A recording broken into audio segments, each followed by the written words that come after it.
So nakahanap siya ng bago. Kaya gusto kanyang hiwalayan. Pero syempre, hindi ka naman papayag na ganun-ganun na lang, di ba?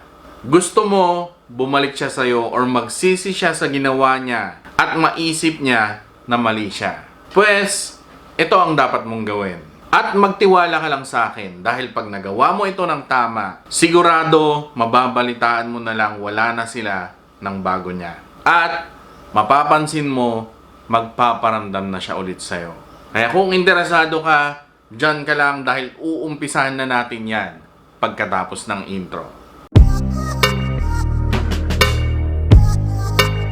So ano nga ba yung mga dapat mong gawin para maisip niya na balikan ka niya kahit na may bago na siya? Number 1, huwag mo siyang habulin. Bago ka niya hiwalayan, syempre, marami yan magiging dahilan. Dahil daw ganito, dahil ganyan, marami siyang magiging dahilan na paikot-ikot pero alam mo naman talaga kung ano yung totoo, na may bago na siya, 'di ba? Kaya pag hinarap ka na niya ng ganyan, ang gawin mo, chill ka lang. At pag nakipaghiwalay siya, huwag mo siyang hahabulin. Alam nyo kasi mas nakaka-attract yung babae na may respeto sa sarili at may sarili siyang mundo. Kaya kung sabi niya makikipaghiwalay na siya, hayaan mo siya. Huwag mong pigilan. Pero siguro iniisip mo, Kuya, madali lang sabihin yan pero mahirap gawin. oo, mahirap talagang gawin. Pero kailangan. Kailangan mong magpakatatag habang nasa harap ka pa niya. At pag talikod mo, iiyak mo ng todo. Kapag wala na siya, umiyak ka lang. Ilabas mo yung sakit na nararamdaman mo. Basta wag na wag mong ipapakita na parang naghahabol ka sa kanya. Dahil pag ginawa mo yan na parang hinahabol mo siya or hindi mo kayang mawala siya, parang liliit yung tingin niya sa'yo. Lalong bababa yung value mo. At mas lalo siyang gaganahan na iwanan ka. Dahil sa mga unang linggo na pang-iiwan niya sa'yo, matigas ang puso ng lalaki. Walang makakapigil dyan, lalo na kung in love siya doon sa bago niya. Kaya kahit nahabulin mo siya or maglulumpasay ka dyan, mag-iiyak ka dyan, walang mararamdaman yan na awa sa'yo. Kahit konti. Kaya kung makikipaghiwalay na siya, hayaan mo at huwag mong hahabulin. Pangalawa, huwag kang magparamdam. No contact rule. Bahala ka kung gusto mo siyang i-block or hindi. Kung ano yung feeling mo na mas okay sa'yo, dun ka. Pero para sa akin, mas okay kung hindi mo siya i-block para makita niya kung ano yung mga nagagawa mo. So bakit kailangan ng no contact pagkatapos niya makipaghiwalay sa'yo?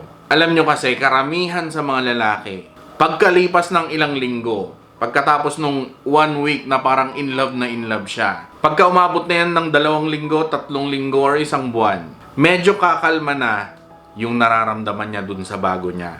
At yung pagmamahal niya dun sa bago niya, tapos yung pagmamahal niya sa'yo ng matagal na panahon, medyo magtatalo na yan. Lalo na kung medyo matagal din kayo nagsama. Maraming pagkakataon na maikukumpara ka niya doon sa bago niya. Diyan na rin niya madidiscover yung mga pagkakaiba nyo. At malalaman mo yan na medyo lamang ka kapag nagpaparamdam yan sa'yo.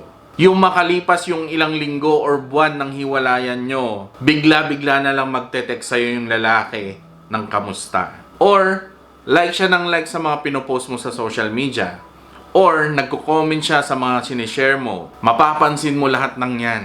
At pag nangyari yan, wag na wag kang magko-comment or magre-reply sa mga paramdam niya sa'yo. Nagagawa lang niya yan dahil may mga bagay na namimiss siya sa'yo. Nagagawa lang niya yung mga yan dahil may mga bagay na namimiss siya sa'yo na wala sa bago niya. Pero hindi ibig sabihin yan na babalikan ka niya. Dahil oo, pag nireplyan mo yan, magiging masaya yung conversation nyo. Yung para bang na-miss nyo yung isa't isa. Pero, after ng usapan na yan, mapapansin mo, hindi na ulit siya nagpaparamdam sa'yo. Or i-ghost ka niya. Tapos pag ikaw na yung kumukontak ngayon, ikaw na yung kumukulit, hindi ka niya pinapansin. Kaya hayaan mo lang siya. Ituloy mo lang yung mga ginagawa mo na pagmamahal sa sarili mo. Kailangan mo talagang maging matibay dahil para sa'yo din yan. Pangatlo, ipakita mo na masaya ka kahit wala na siya. Hindi mo kailangang i-post sa social media or sabihin sa kanya yung mga ginagawa mo para makita niya na masaya ka. Basta gawin mo lang yung mga bagay na nagpapasaya sa'yo, sigurado makakarating at makakarating yan sa kanya. Pero kung naka-follow pa rin kayo sa isa't isa sa social media, di mas okay, di ba? Basta ang gawin mo yung mga bagay na matagal mo nang gusto mong gawin na hindi mo magawa-gawa nung kayo pa. Makipag-inuman kasama yung mga kaibigan mo, mag-travel ka, makipag-usap sa ibang lalaki, mag-gym ka, magpakulot ka. Basta magiging masaya ka sa gagawin mo, go. Dahil pag nakita niya na masaya ka, maku-curious yan kung ano or sino yun nagpapasaya sa'yo. At kung bakit nagagawa mong maging masaya kahit iniwan ka na niya. Dahil ang feeling niya or lagi niyang nasa isip, hindi mo kaya dahil siya yung mundo mo. At pag nakita niya or napansin niya na masaya ka na, magpaparamdam yan ulit. Maniwala ka sa akin. Dahil yung relasyon nila ng bago niya, habang tumatagal sila, dyan na rin lumalabas yung mga totoong pagkatao nila. Dyan na rin yung stage na napapaisip siya kung tama ba yung naging desisyon niya or hindi. Kaya kung nalaman niya or nakita niya na masaya ka, medyo makakaramdam yan ng takot. Takot na baka pag hindi nag-work yung relasyon nila ng bago niya ay hindi ka na rin niya mabalikan. Or baka makahanap ka na ng bago mo. Kaya sigurado, magpaparamdam at magpaparamdam yan sa'yo pag nakita niya or nabalitaan niya na masaya ka na. Papakiramdaman niya yan kung may pag-asa pa siya kung sakali na balikan ka niya. Kaya kung ako sa'yo, gawin mo lang yung mga bagay na ginagawa mo para sa sarili mo at huwag mo siyang pansinin. Pang-apat, iwasan mo yung paninira dun sa bago niya. Kung alam mo sa sarili mo na mas better ka, makikita yan ng mga tao at makikita yan ng ex mo. Hindi mo na kailangang siraan yung bago niya dahil mas lalo siyang mawawalan ng interes sa'yo. At mas lalo mo lang papatibayin pa yung relasyon nila. Dahil sasabihin ng ex mo, Kita mo ang ugali niyan?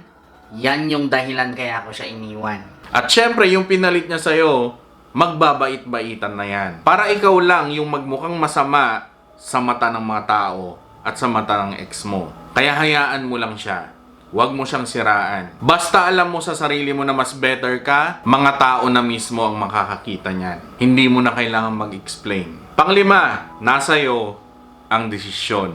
Kapag nagawa mo na ang lahat ng yan, sigurado okay ka na rin. Naka-move on ka na. At pag siya na yung nagparamdam sa'yo, sigurado nakapag-isip-isip na rin yan kung ano talaga yung mga gusto niyang mangyari. Posible na gusto na talaga niya na bumalik sa'yo. Hindi yan inaabot lang ng isang linggo or isang buwan. Minsan, inaabot yan ng 6 na buwan or taon. Pero payo ko lang sa'yo, kung okay ka na, kung masaya ka na, huwag mo na siyang balikan. Lalo na kung cheating yung dahilan ng paghihiwalay nyo. Dahil yung pagmamahal na naramdaman mo sa kanya dati at yung konting pagmamahal na natitira pa sa'yo, magiging ibang-iba na yan kapag nagkabalikan kayo. Marami nang magbabago dyan. At yung pagmamahal na ini-imagine mo, hindi na yan kagaya ng dati. Sigurado, lagi lang kayong mag-aaway niyan. Kaya kung okay ka na, ituloy mo na yung mga ginagawa mo. Mas isipin mo na lang yung sarili mo.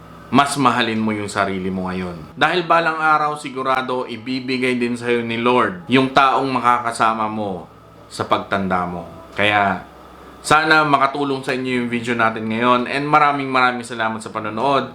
Ingat kayo sa mga naroon. God bless. Peace and goodbye.